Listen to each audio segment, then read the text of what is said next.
இது நான் உண்டாக்குற கட்சி. நான் சொல்றத கேட்கலன்னா யாரும் இந்த கட்சியில இருக்க முடியாது. அன்புமணியுடைய அக்கா பையன்தான், ஒன்றும் வேற ஆள்லாம் கிடையாது, அக்கா பையன்தான். கொண்டு வந்தால் இவருக்கு ஆவாதான். அவங்களுக்கு என்ன சிக்கல்னா, இப்போ நீங்கள் அந்த அனௌன்ஸ்மெண்ட் அப்போவுமே அவங்க ஏச்சு வெளில போயிட்டாங்க. குடும்பத்துக்குள்ளேயே வந்து அன்புமணி வந்து அதை எதிர்க்கிறார், முழுக்க எதிர்க்கிறார். அது நீங்கள் பண்ணக்கூடாது அப்படின்றாரு. இவர் முதல்லையே வரும்னு சொல்லி காத்திருந்துட்டு முகுந்தன் கிளம்பி போயிட்டார், ஃபேமிலியோடு போயிட்டார். காடு வெட்டி குரு குடும்பத்துக்கே ஒன்றும் பண்ணாத ஒரு டீம் இது. இப்போது இவர் இந்த அனௌன்ஸ்மெண்ட்டுக்கு வர்றாரு. அன்புமணி வந்து அதை எதிர்த்து இளைஞரணி தலைவராக இருந்தால் நாளைக்கு வந்து தலைவர் உதவி அவர் வந்துடுவார், நம்மளே இளைஞரணி தலைவராக இருந்தால் தலைவர் ஆயிருக்கும். ஸோ நமக்கு ஆபத்து அப்படி யோசிச்சார். இவருக்கு ஆபத்து தானே, இளைஞரணி தலைவர் பதவியில் தானே இவர் வந்திருக்காரு. எந்த ரூட்டில் வந்தேன்னு நமக்கு தெரியும் இல்லையா.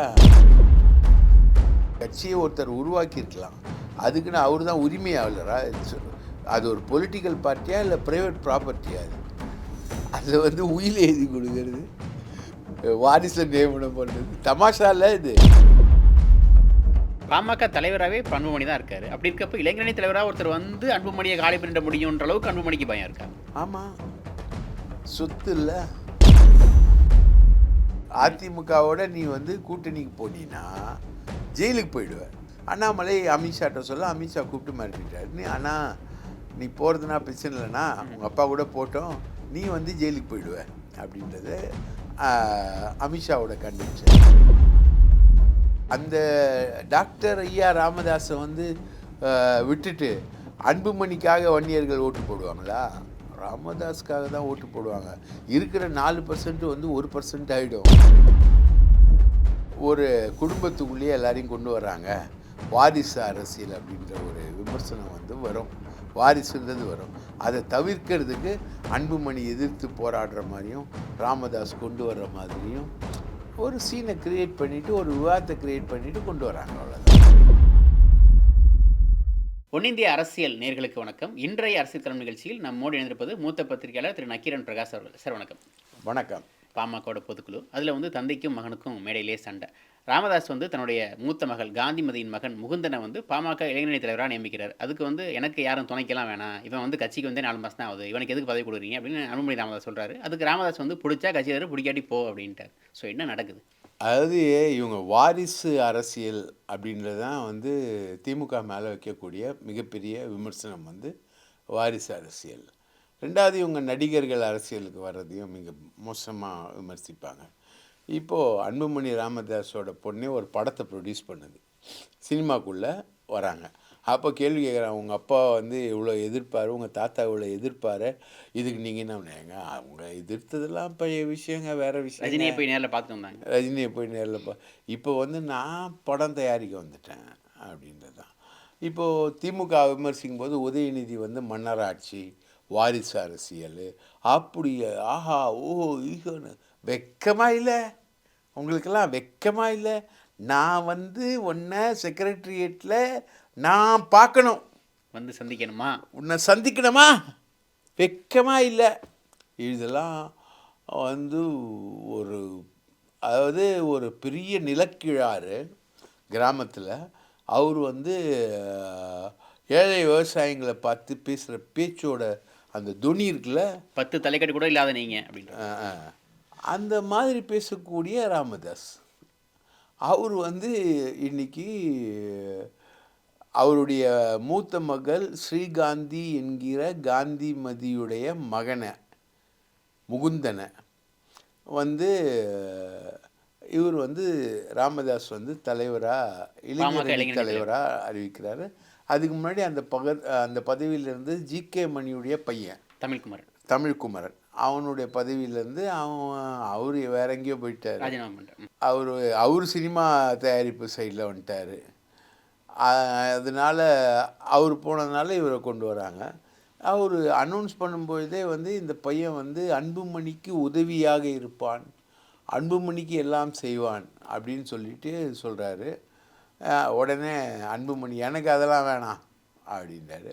அதுக்கு அடுத்த வார்த்தை நீங்கள் நல்லா கவனிச்சிங்கன்னா தெரியும், குடும்பத்திலேருந்து இன்னொருத்தர் அப்படின்னு அன்புமணி சொல்றாரு. அப்படின்னு அன்புமணி சொல்கிறாரு. இவர் எனக்கு என்னோட மெமரி கரெக்டாக இருக்கும்னா, நான் ராமதாஸை வந்து ஒரு சாதாரண டாக்டராக திண்டிவனத்தில் உட்காந்து 1 to 1 இப்படி இன்டர்வியூ பண்ண ஆள் நான். ரைட்டா, திண்டிவனம் கிளினிக்கில் சாதாரண ராமதாஸா. அப்போ ஒன்றும் பெருசாலாம் கிடையாது. அப்போது இப்போ தலித் ஏழ்மலை இவங்கெல்லாம் வருவாங்க. அப்போது ராமதாஸ் சொல்வாராம், அன்புமணியை அவங்களோட அனுப்புவார் டெல்லிக்கு அனுப்பிச்சு, இவனை பார்த்துக்கோங்க, கொஞ்சம் பத்திரமா பார்த்துக்கோங்க, இவனுக்கு எல்லாம் கற்றுக் கொடுங்க அப்படின்னு. அப்போது தலித் ஏழ்மலை வந்து சொல்கிறான், சரியான தத்தி இவன், ஒன்றுத்துக்கும் லாய்க்கு இல்லை இவன் வந்து ஏதாவது சாப்பிட்றதுக்கு திங்கிறதுக்கு அதுக்கு தான் கேட்டுக்கிட்டு இருக்கானே தவிர வேறு ஒன்றும் இவன் கற்றுக்கிற மாதிரி இல்லை அப்படின்ற மாதிரி தலித் ஏழ்மலை சொல்வாரான். இந்த மாதிரி போற்றி போற்றி பொத்தி பொத்தி பொத்தி பொத்தி வளர்த்த ப்ராடக்ட் தான் அன்புமணி ஆகிய நான். இன்றைக்கி விஜய்கிட்ட பொலிட்டிக்கல் ஸ்ட்ராட்டஜிஸ்டாக ஒருத்தர் இருக்கார் இல்லையா, அவர் தான் இவருக்கு ஸ்ட்ராட்டஜிஸ்டாக வந்து ஜான் ஆரோக்கியம் இவருக்கு ஸ்ட்ராட்டஜிஸ்டாக வந்து இவருக்கு மைக்கெல்லாம் மாட்டி விட்டு அல்லேலூயா பிரச்சாரத்தில் ஈடுபடுற மாதிரி அன்புமணி ஃபார் சிஎம் மாற்றம் முன்னேற்றம் அன்புமணி அவெல்லாம் பண்ணி பார்த்து ஒன்றும் ஆகலை. இன்றைக்கி என்ன நிலவரம் பார்த்தீங்கன்னா, பாமகவுடைய ஓட்டு சதவீதம் 5%லேருந்து 4% குறைஞ்சிருச்சு. பாமக இது வரைக்கும் ஒரு ரெக்கக்னைஸ்டு பார்ட்டியாகவே இல்லை. அந்த சிம்பிள் மட்டும்தான் இருக்குது, மாம்பழம் மட்டும்தான் இருக்குது. மாம்பழம் இல்லைன்னா பெரிய மாம்பழமும் இருக்காது, சின்ன மாம்பழமும் இருக்காது. அந்த மாதிரி ஒரு மாம்பழம் சிம்பிள் தான் பாமகவுக்கு இருக்குது. கழுதை தேஞ்சி தேஞ்சி தேஞ்சி கட்டெரும்பான கதை. ரைட்டா, இந்த சூழ்நிலையில் இவர் வந்து பொண்ணோட பிள்ளைக்கு இடம் கொடுக்குறார் முகுந்தனுக்கு. இந்த முகுந்தன் சாதாரண ஆள் கிடையாது. இந்த முகுந்தன் ஏற்கனவே கடலூரில் வேட்பாளராக நிற்க முயற்சி பண்ணுறார். தங்கர் பச்சான் நின்னார்ல, இவர் வந்து வேட்பாளராக நிற்க வைக்க முயற்சி பண்ணுறாங்க. அப்போ வந்து அன்புமணி எதிர்க்கிறார். அவர் என்ன சொல்லி எதிர்க்கிறார்னா, சௌமியா அன்புமணி வந்து தர்மபுரியில் போட்டி போடுறாங்க, இவரை வந்து இங்கே கடலூரில் நிற்க வச்சிங்கன்னா குடும்ப கட்சி ஆகிடும். இவரோட மனைவி வந்து காங்கிரஸ்காரருடைய மகள், அந்தம்மா வந்து அங்கே நிற்கலாமா, இவரோட 2 பெண்கள் போய் கேன்வாஸ் பண்ணலாமா, ரைட்டா, எல்லாம் பண்ணலாமா. அது ரொம்ப க்ளோஸ் ஃபைட்டாக போச்சு. அது கிட்டத்தட்ட ஜெயிச்சிருக்க வேண்டிய சீட்டு அது மிஸ் ஆச்சு. அப்போது இவரோட மனைவின்னா பிரச்சனை இல்லையா, இவரும் எம்பி ராஜ்யசபா, அதுக்கப்புறம் டாக்டர், இவர் ஏற்கனவே மந்திரியாக இருந்தவர், இதெல்லாம் இருக்குது. இவர் பிரச்சனை இல்லை. ஆனால் அந்த மூத்த மகளுடைய மகனை வந்து அன்புமணியுடைய அக்கா பையன்தான், ஒன்றும் வேற ஆள்லாம் கிடையாது, அக்கா பையன்தான் கொண்டு வந்தால் இவருக்கு ஆவாதான். அவங்களுக்கு என்ன சிக்கல்னா, இப்போ நீங்கள் அந்த அனௌன்ஸ்மெண்ட் அப்போவுமே அவங்க ஏஞ்சி வெளில போயிட்டாங்க. அந்த முகுந்தன்றவர் இல்லை, ராமதாஸ் மேடை கூப்பிட்றாரு, அவர் இல்லை. ஸோ அவருக்கு ஏதோ நடக்க போகுது அப்படின்றது முகுந்தனுக்கும் முன்கூட்டியே தெரிஞ்சிருக்கு, இப்படி அறிவிக்க போகிறான்றது அன்புமணி ராமதாஸுக்கும் தெரிஞ்சிருக்கு. அப்படியா? அதாவது இது மாதிரி ஒரு அனௌன்ஸ்மெண்ட் வந்து பண்ணணும்னு ராமதாஸ் வந்து முன்னாடியே பிளான் பண்ணுறார். ஓகே, அதுக்காக ட்ராவல் ஆகுறார். அதுக்கான டிஸ்கஷன்லாம் குடும்பத்தில் நடக்குது. குடும்பத்துக்குள்ளேயே வந்து அன்புமணி வந்து அதை எதிர்க்கிறார், முழுக்க எதிர்க்கிறார். அது நீங்கள் பண்ணக்கூடாது அப்படின்றாரு. இது வந்து முதல்லையே வந்திருக்க வேண்டிய ஒரு அனௌன்ஸ்மெண்ட். பொதுக்குழுவில் நியமனம்ன்றது முதல்லையே வரும், ரைட்டா. இது வந்து அது லாஸ்ட்டில் வரணுன்றதுக்கான தேவையில்லை. இவர் முதல்லையே வரும்னு சொல்லி காத்திருந்துட்டு முகுந்தன் கிளம்பி போயிட்டார், ஃபேமிலியோடு போயிட்டார். ஓகே, ஓ அதிருப்தியில் மேபி அறிவிக்க போகிறதில்லைன்னு அவங்களுக்கு என்னென்னா, இவர் உயிரோடு இருக்கும்போதே இந்த அனௌன்ஸ்மெண்ட்டை வாங்கி இவங்க ஷைனாகி வந்தால் தான் உண்டு. காடு வெட்டி குரு குடும்பத்துக்கே ஒன்றும் பண்ணாத ஒரு டீம் இது. காடு வெட்டி குரு மாதிரி வன்னியர் சங்கத்துக்கும் பாட்டாளி மக்கள் கட்சிக்கும் தியாகம் பண்ணது யாருமே கிடையாது. அவருடைய இறப்புலேருந்து எல்லாத்துலேயுமே வந்து ராமதாஸ் அண்ட் கோ தான் இதெல்லாம் செஞ்சதுன்னு சொல்லிட்டு அவங்க குடும்பம் வந்து மிகப்பெரிய சந்தேகத்தை ஏற்படுத்திக்கிட்டு இருக்கக்கூடிய வாதங்களை சமூக வலைதளங்களில் வச்சுக்கிட்டு இருக்கக்கூடிய குடும்பம் அவங்களது. அவங்களுக்கே ஒன்றும் பண்ணல. இப்போது இவர் இந்த அனௌன்ஸ்மெண்ட்டுக்கு வர்றாரு. அன்புமணி வந்து அதை எதிர்த்து இல்லை எதுக்காகன்னு நினைக்கிறீங்க? அதாவது சமீபமாக ஒரு குற்றச்சாட்டு வந்துச்சு. இப்போ சிவசங்கர் கூட அறிக்கை விட்டிருந்தாரு. எல்லா பதவியும் வாங்கிட்டு வந்து ஒரு பையனுக்கே கொடுத்துப்பார் ராமதாஸ் அப்படின்னு சொல்லி குற்றம் சாட்டியிருந்தார். ஸோ இந்த குடும்ப கட்சின்ற பிம்பம் வந்து ஏற்கனவே இருந்துட்டு இருந்தது. ஸோ திரும்ப வந்து ஒருத்தர் குடும்பத்திலேருந்து வந்தால் கட்சிக்கு மேலும் கெட்ட பேர் அப்படின்னு அந்த ஆங்கிள் அன்புமணி யோசிச்சாரா? இல்லை இளைஞரணி தலைவராக இருந்தால் நாளைக்கு வந்து தலைவர் பதவி அவர் வந்துருவார், நம்மளே இளைஞரணி தலைவராக இருந்தால் தலைவர் ஆயிருக்கும், ஸோ நமக்கு ஆபத்து அப்படி யோசிச்சாரா? இவருக்கு ஆபத்து தானே. இளைஞரணி தலைவர் பதவியில் தானே இவர் வந்திருக்காரு. எந்த ரூட்டில் வந்தேன்னு நமக்கு தெரியும் இல்லையா? அங்கேருந்து கோடம்பாக்கத்தில் இறங்கிட்டு தானே உங்கள் சேனலுக்கு வர முடியும், மாம்பழத்துக்கு. அது மாதிரி வர ரூட்டு நமக்கு தெரியல. அப்போ இவன் கோடம்பாக்கத்தில் இறங்கினான்னா அடுத்த நேரம் நம்ம சேனலுக்கு வந்துடுவான்னு தெரியும்ல அவனுக்கு, மாம்பழத்துக்கு வந்துடுவான்னு தெரியல. ஆக மாம்பழத்துக்கு வந்துடுவான்னு மாம்பழத்துக்காரு கவலைப்படலாம்ல. ஆக மொத்தம் ஒரு மாம்பழம் தானே, எல்லாமே ஒரு மாம்பழம் தானே. இப்படியான ரூட்டு வந்து இவங்களுக்கு பெரிய பிரச்சனை. இவங்க குடும்பத்துக்குள்ளேயும் பெரிய சண்டை நடக்குது. 30 இப்போ ஒரு பொண்ணு வந்து சினிமா ப்ரொடியூசராக இப்போது ராமதாஸ் குடும்பத்துடைய அவதாரம் எடுப்பு விஷயங்கள். இப்போ ஒரு பொண்ணு சினிமா ப்ரொடியூசராக அன்புமணியுடைய மகள் தான். அவள் தான் வந்து அவதாரம் எடுக்கிறாங்க. அந்த சினிமா எந்த சினிமாவை எடுத்தாங்களோ அந்த சினிமாவுக்குள்ளே இவங்க போகிறாங்க. இன்னும் மக்கள் டிவியில் தெருக்கூத்து தான் போட்டுக்கிட்டு இருப்பாங்க. சினிமாலாம் வந்து மக்கள் டிவி நஷ்டத்தில் போகிற டிவியில் கூட பழைய காலத்து படங்கள், அந்த காலத்து படங்கள், இந்த காலத்து படங்கள் தான் போடுவாங்களே தவிர நவீன சினிமாக்கான ஒரு லுக்கு அவுட்லுக்கு மக்கள் டிவியில் வரவே வராது. ரைட்டா? எங்கேயாவது ஒரு படம் பழைய பிளாக் அண்ட் ஒயிட் படம் தான் வரும். இல்லைன்னா தெருக்கூத்து நல்லா பார்க்கலாம். தெருக்கூத்து அதுக்கும் மாடர்ன், அதை தாண்டி மாடர்னாக எவ்வளோ விஷயங்கள் வந்துருச்சு. அதுக்குள்ளே இவங்க போகிறதாவே இல்லை. ஸோ இவங்க சினிமா ப்ரொடியூசராக வராங்க. இப்போது வந்து முகுந்தனை வந்து இங்கே கொண்டு வராங்க. அப்போது நீங்கள் இது வந்து பணம் வந்து மிக அதிகமான அளவில் சேர்ந்துருச்சு. பணம் மிக அதிகமான அளவில் சேர்ந்த உடனே அதுக்கேற்ற மாதிரி தொழில்கள் வாரிசுகளும் சேர்ந்துருச்சு. ரைட்டுங்களா? பல பேருக்கு வந்து தமிழ் பேரே கிடையாது. ராமதாஸ் குடும்பத்தில் அவங்க பேரன் பிள்ளைகள்னு ஒரு கும்பலை காட்டி இவர்களுடன் நான் ராமதாஸ் ஒரு தடவை ஒரு போஸ்ட் போட்டார். அதில் பாதி பேர் தமிழ் பேரே கிடையாது. ரைட்டா? இவங்களுடைய தமிழ் உணர்வு அந்த அளவுக்கு தான். அப்படி இருக்கும்போது இவங்க வந்து ஒரு தொழிலில் எமர்ஜ் ஆகி நின்று வரும் பொழுது இது குடும்பத்துக்குள்ளே பிரச்சனை. இவர் உயிரோடு இருக்கிறதுக்குள்ளேயே இவருக்கு ஏகப்பட்ட வியாதி, ஏகப்பட்ட பிரச்சனைகள் இவருக்கு இருக்குது. அப்போது இவர் வந்து உயிரோடு இருக்கும்போதே எல்லாத்தையும் பண்ணிடணும். அன்புமணி ராமதாஸோட கண்ட்ரோலில் போயிடும். அதனால தான் சொல்கிறாரு, இது நான் உருவாக்கின கட்சி, என் பேச்சை கேட்காதவர்கள் யாராக இருந்தாலும் வெளியில் போகலாம் அப்படின்றார் இல்லையா? இதுவே வந்து ஒரு கட்சியுடைய ஜனநாயக உரிமையாது. ஒரு கட்சியை ஒருத்தர் உருவாக்கியிருக்கலாம், அதுக்குன்னு அவர் தான் உரிமையாளரா? அது ஒரு பொலிட்டிக்கல் பார்ட்டியா இல்லை ப்ரைவேட் ப்ராப்பர்ட்டியா? அதில் வந்து உயில் எழுதி கொடுக்கறது, வாரிசை நியமனம் பண்ணுறது தமாஷால. இது நிறுவனர் நான் தான், நான் சொல்கிறதான் கேட்கணும் அப்படின்னு. ஆமாம். இப்போது நிறுவனர் அப்படின்னு சொன்னீங்கன்னா, இப்போ திமுகவுக்கு அண்ணா இருந்தார்னா நான் தான் நிறுவனர், நான் சொன்னதான் கேட்கணும்னு அண்ணா எங்கேயாவது சொல்லியிருக்காரா?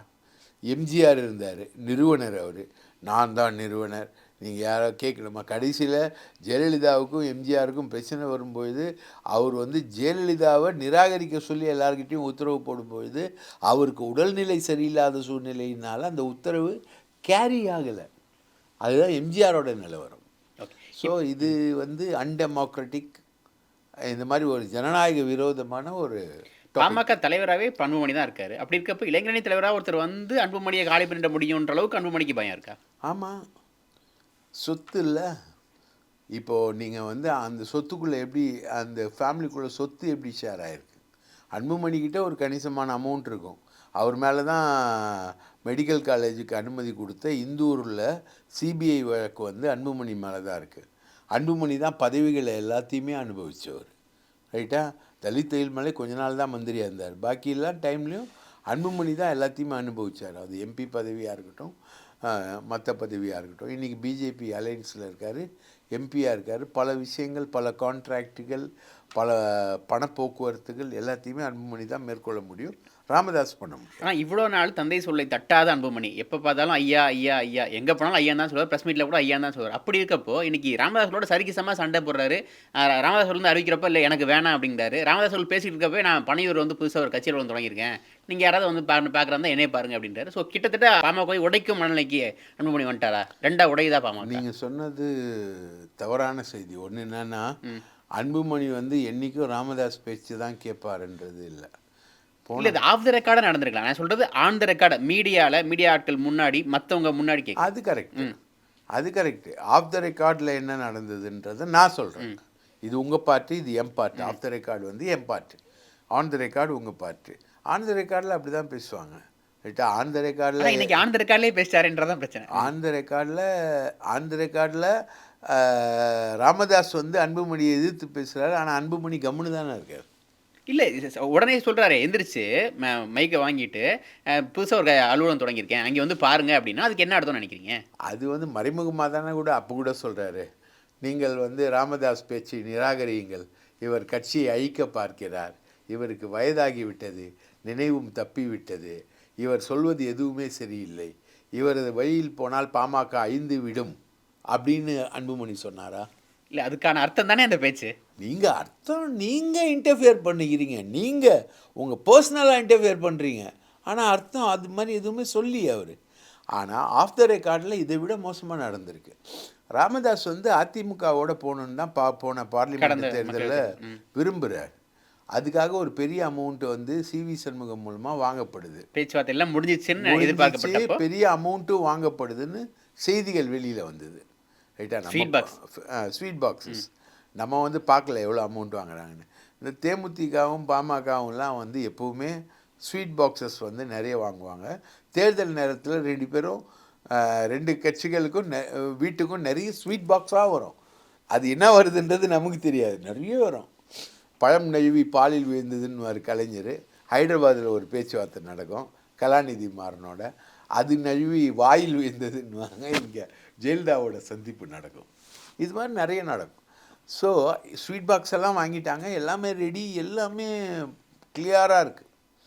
நைட்டு ஓடி வர்றாரு அன்புமணி, இந்த மாதிரி பிஜேபி மிரட்டிச்சு, வழக்குதான் காரணமா போனீன்னா ஜெயிலுக்கு போயிடுவேன், அதிமுகவோட போன அதிமுகவோட நீ வந்து கூட்டணிக்கு போனீன்னா ஜெயிலுக்கு போயிடுவேன். இவர் அண்ணாமலை வந்து நேரடியாக அங்கே சொல்லிட்டார். அவங்க தான் 25 சீட்டு ஜெயிக்கும் பாஜகன்ற பிம்பத்தில் இருக்காங்கல்ல, அதுக்கு தானே இப்போ சாட்டையெல்லாம் அடிச்சுக்கிறாரு அவர். அது நடக்கலை. 0ல் ஜெயித்தாங்க, 0/40 வந்தாங்க, அது நடக்கலை. அப்போது அந்த 25 ஜெயிக்கணுன்னா பாமக வேணும் அப்படின்றது அண்ணாமலையுடைய கன்சர்ன். அண்ணாமலை அமித்ஷாட்ட சொல்ல அமித்ஷா கூப்பிட்டு மிரட்டிட்டார். நீ போகிறதுனா பிரச்சனை இல்லைனா உங்கள் அப்பா கூட போட்டோம், நீ வந்து ஜெயிலுக்கு போயிடுவ அப்படின்றது அமித்ஷாவோட கண்டென்ஷன்.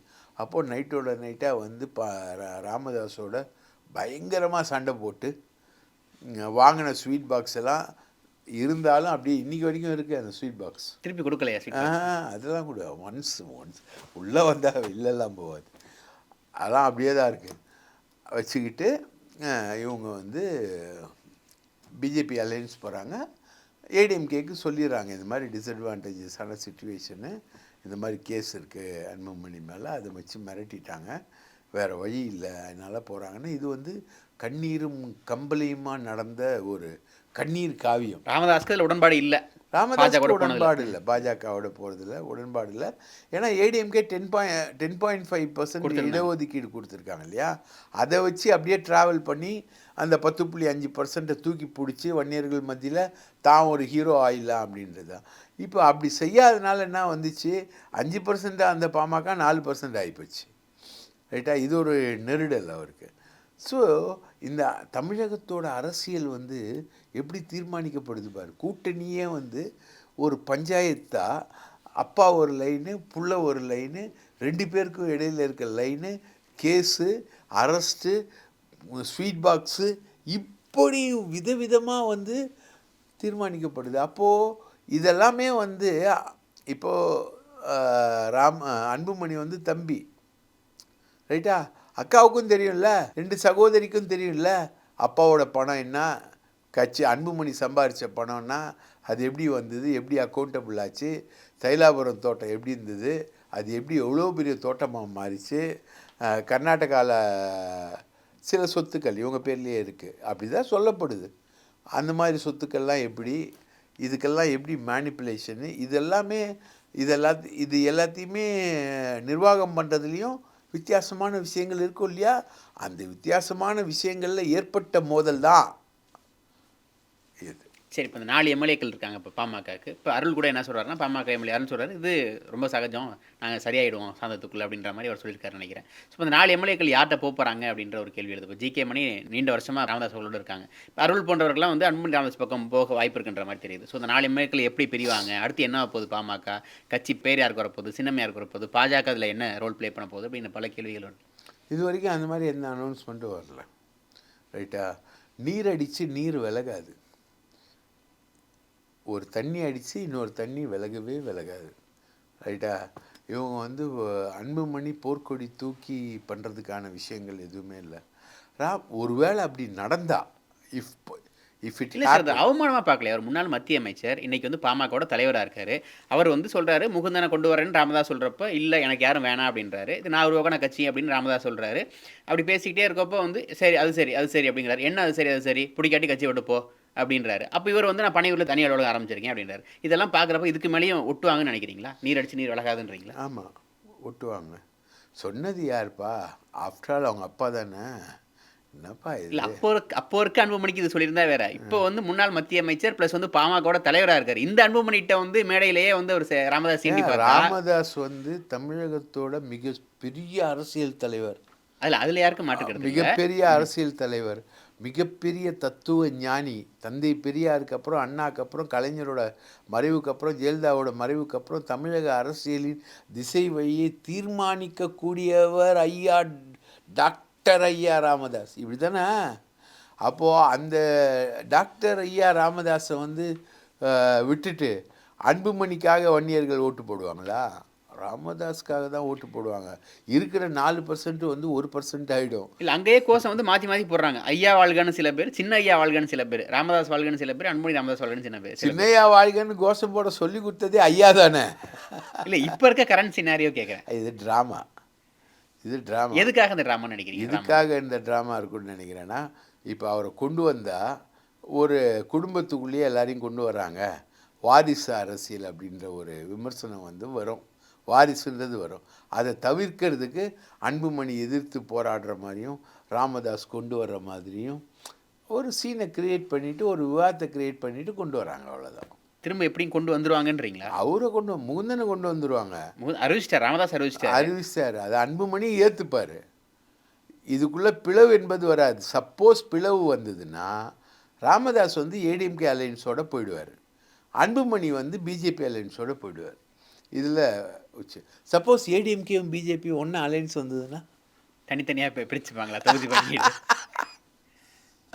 காமெடியாக இல்லை இது? ராமதாஸ் குடும்ப பஞ்சாயத்து காமெடியாக இல்லை? இப்படி தான். இது வந்து ஒரு கான்ட்ரவர்சியை க்ரியேட் பண்ணியிருக்காங்க. பட் நான் நினைக்கிறேன் இது வந்து பெருசாக போகாது. நீர் அடித்து நீர் விலகாது.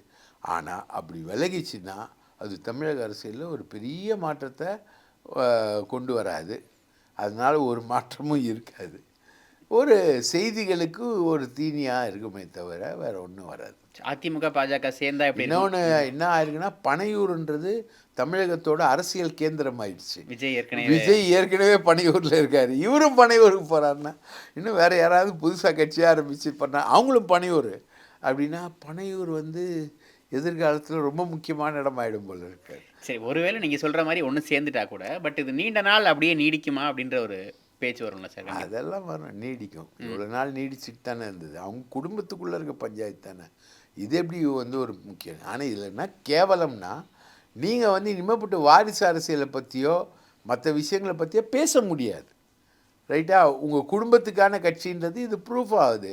வன்னியர்கள் வந்து நாங்கள் வன்னியர்களுக்காக தான் உழைக்கிறோம், வன்னியர்களுக்காக தான் நாங்கள் நிற்கிறோம்லாம் சொல்ல முடியாது. நீங்கள் நிற்கிறது உங்கள் குடும்பத்துக்காக தான். உங்கள் குடும்பம், உங்கள் குடும்பத்தோட அதிகாரம், உங்கள் குடும்பத்தில் இருக்கவங்களுக்கு பதவி, அவங்க சம்பாதிக்கிறதுக்கு தான் இந்த கட்சி பாட்டாளி மக்கள் கட்சி அப்படின்றதான் வந்து இப்போ இந்த விஷயங்கள்லேருந்து ப்ரூவ் ஆகுது. நன்றி சார், உங்களோட நேரத்தை பதிவு பண்ணதுக்கு மிக்க நன்றி. வாய்ப்பளித்ததற்கு மிக்க நன்றி.